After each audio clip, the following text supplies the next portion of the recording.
پاکستانیوں، اعظم نذیر تارڑ صاحب کا کہنا ہے کہ سب لوگ اپنے دماغوں سے غلط فہمیاں نکال دیں۔ جوڈیشل کمیشن میں 5 ججز شامل ہیں۔ جو لوگ کہتے ہیں کہ جوڈیشل کمیشن ایگزیکٹو کے قبضے میں آ گیا ہے، ان کو کچھ معلوم نہیں ہے۔ 5 ججز سپریم کورٹ سے ہیں، جوڈیشل کمیشن میں شامل کیے گئے ہیں، جن میں دونوں کورٹوں کے چیف جسٹس، سینئر ججز اور ایک مزید جج شامل ہے۔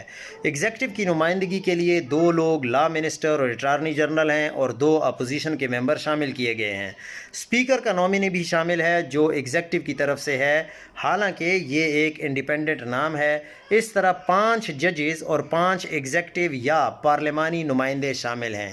یہ اعظم نذیر تارڑ صاحب ہیں جو یہ بیان کر رہے ہیں کہ ہم نے تو آزاد عدلیہ کو رکھا ہوا ہے، لیکن قوم کو اب مزید بیوقوف نہیں بنایا جا سکتا۔ آئینی وفاقی عدالت کا چیف جج اور سینئر ججز حکومت کی مرضی سے منتخب کیے جائیں گے۔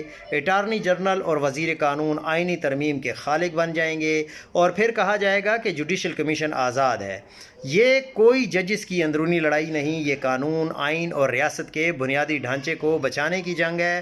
ہم اداروں کے توازن کو بگاڑنے اور عدلیہ کی آزادی پر قدغن لگانے کی کسی کوشش کو برداشت نہیں کرنا چاہتے۔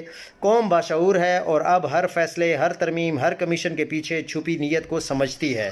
نہ عدل کے چراغ بجھیں گے، نہ حق دبایا جائے گا۔ یہ جنگ ہے اصولوں کی، نہ سودا ہو پائے گا۔ جو آئین پہ پہرا دے وہی قوم کا نگہبان۔ نہ تاج چاہیے نہ کوئی تخت کا عنوان۔ جمہور کے نام پہ جو کھیل کھیلا گیا وہ چہروں کا نہیں، نظام کا سوال بن گیا۔ قلم کی حرمت، عدالت کا وقار بچانا ہے، یہ مارکا نہیں افراد کا آئین بچانا ہے۔